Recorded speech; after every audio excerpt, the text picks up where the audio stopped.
ಚಿಕ್ಕಮಗಳೂರಿನ ಮೂಡಿಗೆರೆ ರಾಣಿಜರಿ ಫಾಲ್ಸ್ನಿಂದ ಹಿಡಿದು ಟ್ರೆಕ್ಕಿಂಗ್ ತೆರಳಿದ್ದ ವ್ಯಕ್ತಿ ನಾಪತ್ತೆಯಾಗಿದ್ದ ಪ್ರಕರಣ ಇದೀಗ ಸುಖಾಂತ್ಯವನ್ನ ಕಂಡಿದೆ. ಮಹಾರಾಷ್ಟ್ರ ಮೂಲದ ಟೆಕ್ಕಿ ಪರೇಶ್ ಕಿಶನ್ ಲಾಲ್ ಅಗರ್ವಾಲ್ ಎಂಬಾತ ಟ್ರೆಕ್ಕಿಂಗ್ಗೆ ತೆರಳಿ ನಾಪತ್ತೆಯಾಗಿ ಬಳಿಕ ಪತ್ತೆಯಾದ ಯುವಕನಾಗಿದ್ದಾನೆ. ಬೆಂಗಳೂರಿನಲ್ಲಿ ಸಾಫ್ಟ್ವೇರ್ ಇಂಜಿನಿಯರ್ ಆಗಿರುವಂತಹ ಈತ ನಿನ್ನೆ ಸಂಜೆ ರಾಣಿಜರಿ ಫಾಲ್ಸ್ಗೆ ತೆರಳಿ ಅಲ್ಲಿಂದ ಟ್ರೆಕ್ಕಿಂಗ್ ತೆರಳಿ ನಾಪತ್ತೆಯಾಗಿದ್ದ. ನಂತರ ಈತ ನಾಪತ್ತೆಯಾಗಿರುವ ಮಾಹಿತಿ ಲಭ್ಯವಾಗ್ತಾ ಇದ್ದಂತೆಯೇ ಈ ಬಗ್ಗೆ ಕಾರ್ಯಾಚರಣೆ ನಡೆಸಿದ ಸ್ಥಳೀಯರು ಆತನನ್ನ ರಾತ್ರಿಯೇ ಪತ್ತೆ ಹಚ್ಚಿ ಅರಣ್ಯದಿಂದ ಹೊರತಂದಿದ್ದಾರೆ. ತಡರಾತ್ರಿಯಲ್ಲಿ ಆನೆ ಸೇರಿದಂತೆ ಅಪಾಯಕಾರಿ ಕಾಡು ಪ್ರಾಣಿಗಳಿರುವಂತಹ ಅರಣ್ಯದಲ್ಲಿ ಆತ ಒಬ್ಬನೇ ಸಿಲುಕಿಕೊಂಡಿದ್ದ. ಈ ವೇಳೆ ಕಾರ್ಯಾಚರಣೆಯಲ್ಲಿ ಒಂದಿಷ್ಟು ತಡವಾದರೂ ಅಪಾಯ ಎದುರಾಗುವಂತಹ ಸಾಧ್ಯತೆ ಇತ್ತು. ಹುಡುಕಲು ಹೋದವರಿಗೆ ಕಾಡಾನೆಯೂ ಎದುರಾಗಿರುವುದಾಗಿ ತಿಳಿದು ಬಂದಿದೆ.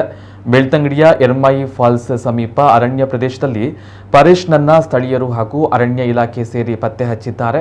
ಸಂಪೂರ್ಣ ನಿತ್ರಾಣಗೊಂಡಿದ್ದ ಆತನನ್ನ ರಾತ್ರಿಯ ವೇಳೆ ಹೊತ್ತುಕೊಂಡೇ ಸ್ಥಳೀಯರು ಅರಣ್ಯದಿಂದ ಹೊರಗೆ ತಂದಿದ್ದಾರೆ. ಇದೀಗ ಪತ್ತೆಯಾದ ಆತನನ್ನ ಬಾಳೂರು ಪೊಲೀಸರು ವಶಕ್ಕೆ ಪಡೆದಿದ್ದಾರೆ ಎಂದು ತಿಳಿದು ಬಂದಿದೆ.